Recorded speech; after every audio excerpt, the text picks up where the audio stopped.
This is RTV6 News at Noon, working for you. Thanks for joining us here this midday. It is Tuesday, and it's been a gloomy day of weather out there. I'm Lauren Casey. Todd Clausen is joining me at this hour to talk about what's going on the radar. Todd, it's been raining since I woke up early this morning.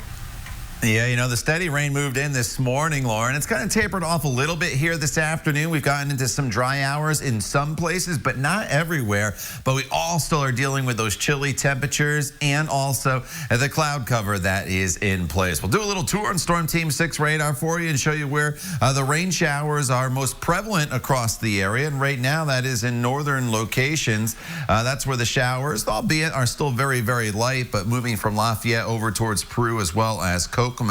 The heavier showers are still just across the state line in parts of Illinois, and those will rotate through. You can kind of see some of the showers here near Chicago moving in this direction, and then some showers moving back. That shows that the area of low pressure is here, and that's going to eventually swing through the area, keeping the showers in the forecast on an off and on basis for the remainder of the day.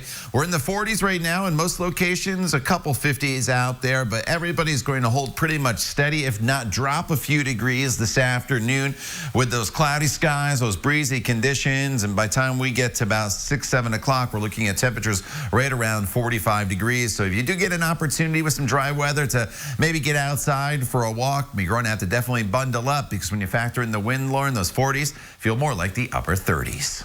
All right, Todd, thank you so much. Well, family and friends of a teen who was killed over the weekend are demanding justice. They say she was the innocent victim of a large gathering of people that wasn't supposed to be happening in the first place. 16-year-old May Cope was hit by a stray gunshot while sitting in a car with her mother early Sunday morning. Police say this happened near 38th and Arlington, where a large gathering was happening. Despite the current stay-at-home order, police believe that someone from that gathering fired the bullet. Cope's godsisters and other members of her family are now demanding justice. You took not only someone's daughter, you took a little sister from us, you took a friend from many, you took a granddaughter. Well, Metro Police say if you have any information on who may have fired that gunshot that killed Naya, you can leave an anonymous tip with Crime Stoppers. That number is 317-262-TIPS. And new this midday, the number of deaths reported is up. The number of new positive COVID-19 cases is down in Indiana. The state health department says 62 new deaths were reported, though most of those deaths happened over the course of several days. More than 1,200 Hoosiers have now died from the coronavirus, while more than 21,000 have now tested positive overall. New projections from several organizations are showing potentially higher death totals in Indiana and the entire country by this summer. And that may be because states are starting to let businesses reopen, even though they haven't met the White House's guidelines for reopening safely. ABC's Inez de la Cuetara has the very latest from Washington. As states around the country continue lifting restrictions, the New York Times obtaining a preliminary analysis from Johns Hopkins produced for FEMA to help with scenario planning. The data showing the number of Americans dying every day from coronavirus could nearly double by June 1st to 3,000 a day if precautions aren't taken. Cases could jump from 25,000 to 200,000 a day. Johns Hopkins says the data wasn't intended to be used as a forecast, and the White House says the government hasn't yet vetted the research. That report is a no mitigation report, and we are mitigating. And some states have started reopening, even as the number of COVID cases is now going up. One of the Trump administration's top infectious disease experts telling CNN, it's the balance of something that's a very difficult choice, like how many deaths and how much suffering are you willing to accept to get back to what you want to be some form of normality sooner rather than later. In Texas, where beaches in Galveston were packed this weekend, officials reporting more than 2,000 new cases on just Saturday and Sunday, the highest increase since the outbreak began. This mom was diagnosed with coronavirus last week. I would have done anything to have just played with him because he doesn't understand. I look like I'm okay. and I'm not. President Trump now blaming China for not doing more to stop the virus, as the #2 official at the CDC argues in an email that the U.S. was slow to understand how much the virus was spreading from Europe. And Trump claiming the virus came from a lab in Wuhan, even as Dr. Anthony Fauci refutes that idea, telling National Geographic the scientific evidence is very, very strongly leaning toward this could not have been artificially or deliberately manipulated. And in his first major trip in nearly 2 months, President Trump will head to the battleground state of Arizona, where he will visit a facility that produces face masks. Inez de la Cuetara, ABC News, Washington. One organization helping Hoosiers rebound from this pandemic is trying to rebound itself. The nonprofit group Pack Away Hunger normally works with businesses, churches, and others to pack and deliver meals for the hungry. But with the social distancing rules in effect, Pack Away Hunger staff is working on its own today. Staff members put on their masks and packed 7,000 meals to be delivered to families that need them. Children aren't in school, so they're often not getting their breakfast, lunch, and sometimes snack in the school setting. Parents and caretakers are unemployed or have faced a significant reduction in their income, and they can't go to the store and buy the same amount of food or any food at all for that matter. Well, the staff at Pack Away Hunger also hopes to raise money on this Giving Tuesday for future meal packing events.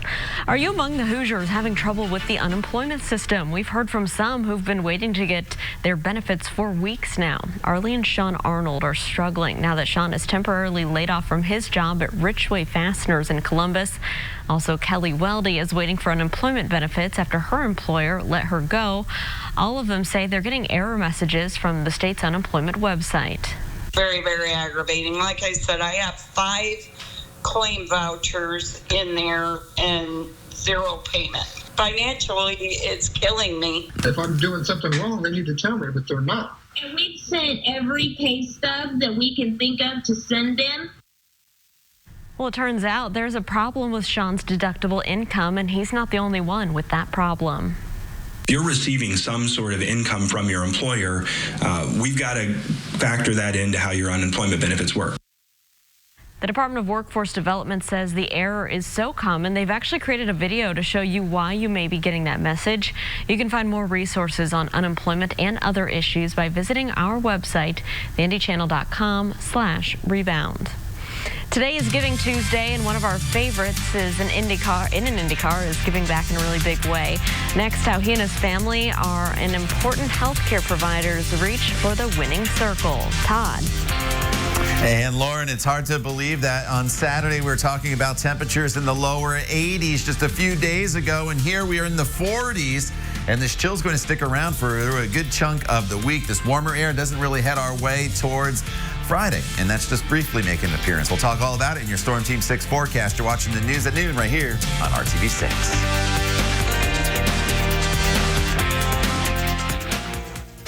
General Hospital this week on ABC.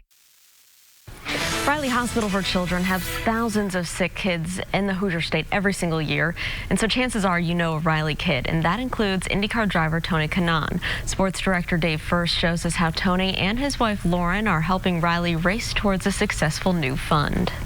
Yes, it's May, but the racing season is on hold. Far more important things, though, are happening today, all day long. Raising money for Riley Relief Fund, none other than Tony and Lauren Kanaan. I understand it's one last thing that you guys want to do. It's hear us asking for something.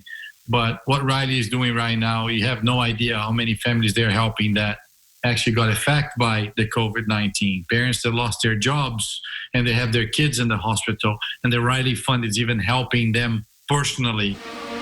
I could be at the racetrack. I'm not. We could have our show. We're not. You're not. So we're going to raise some money.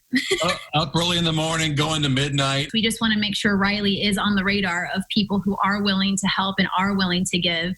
For parents out there, kind of like us, if you can imagine having a reason to need Riley means you have a child who is compromised in some way, like from before, regardless of how long you've been there or if you just got there today, your life is upended for that reason alone already.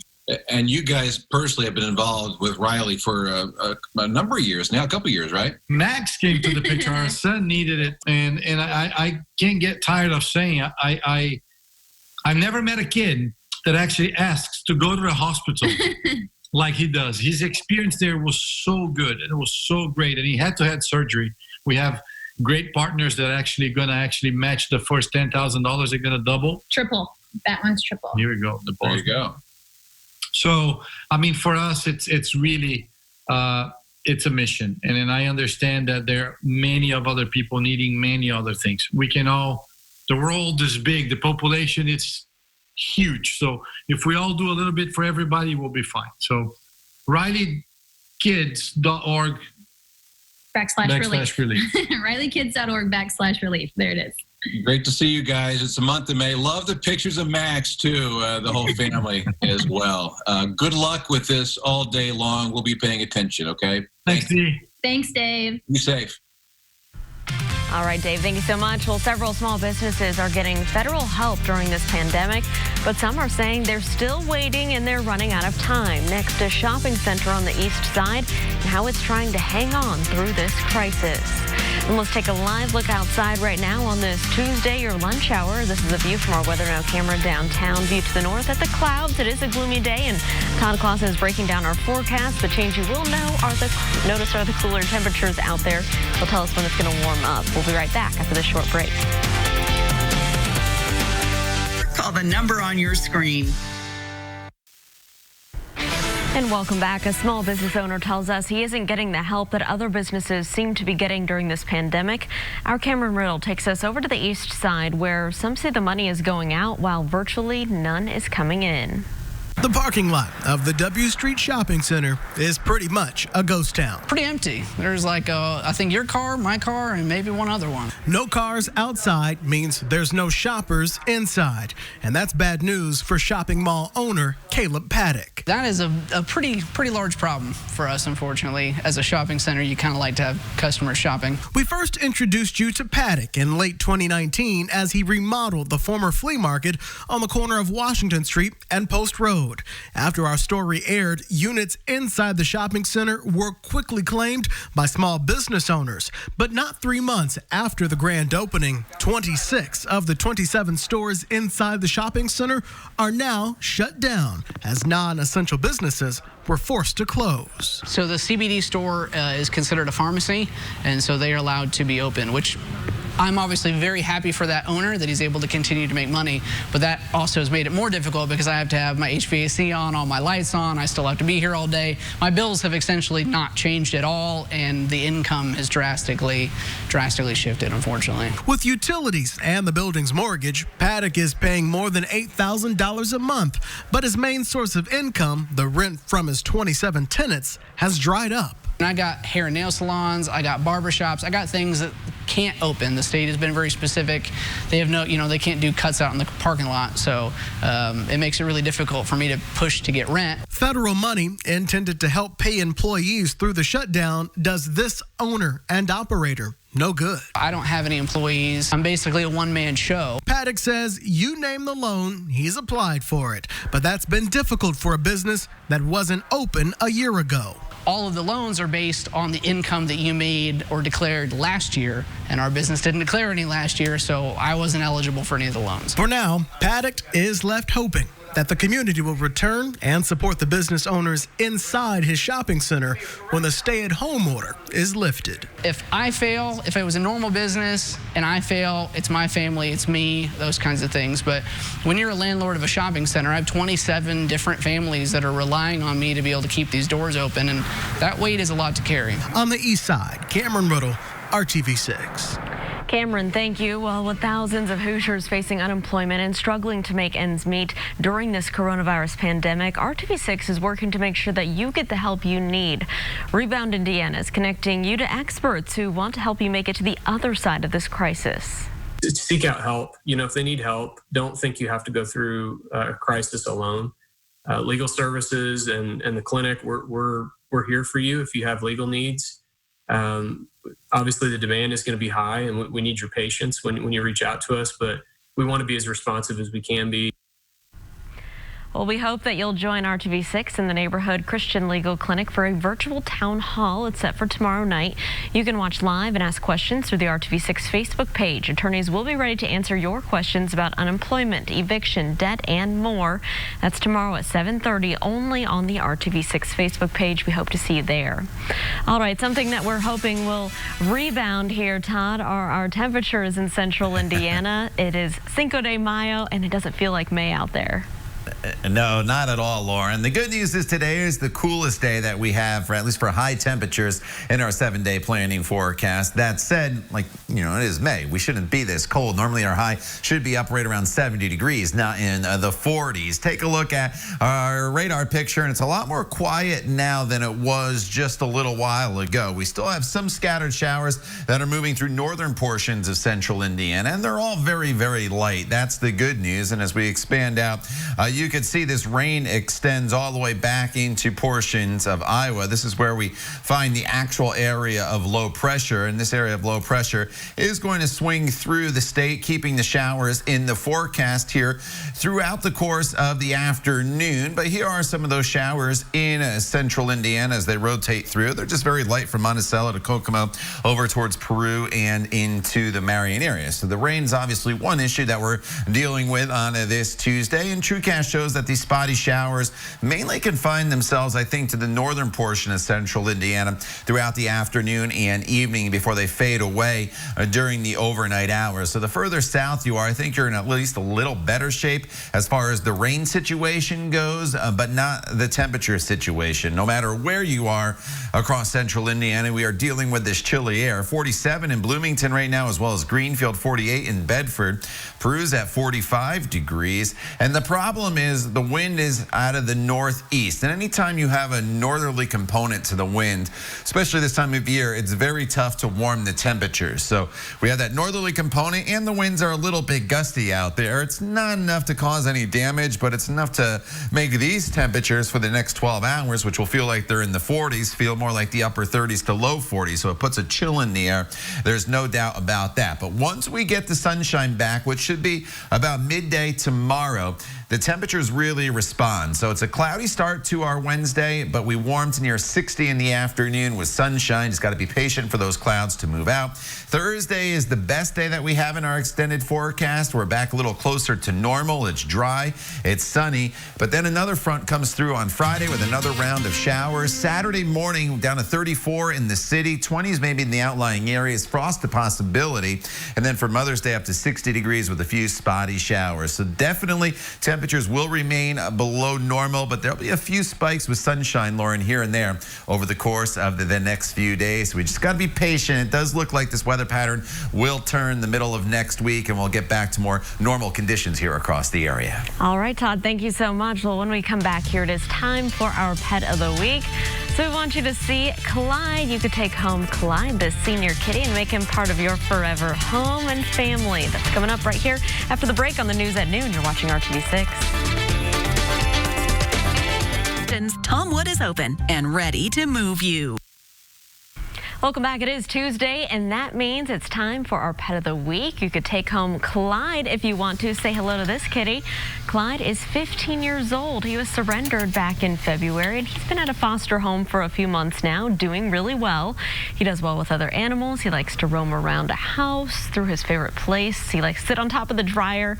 Clyde is very interactive with people. He craves a lot of attention, so he should go to a home where he can get plenty of playtime with wand toys, which are his favorite. His adoption fee is just $50. You can learn a little bit more about Clyde and set up a time to meet him, set up an appointment with Indy Humane. Just go to indyhumane.org, hoping that Clyde gets to live out the rest of his life in a nice, loving home, Todd. All right, what can we expect in the rest of our Tuesday forecast today? You know, it's chilly for everybody here this afternoon. Some of you will see some scattered showers across the area, mainly those of you north of Indianapolis. They all should be generally light. It's breezy. Tomorrow starts cloudy, but then we get into the sunshine, a little bit warmer, closer to 60 degrees. As we work our way into Thursday, that's the best weather day of the week, low to the mid-60s with sunshine before cooler temperatures again arrive for the weekend. All right, Todd, thanks so much, and thank you for making RTV6 your choice for news. Come back, join us for the news at 5, and have a great afternoon.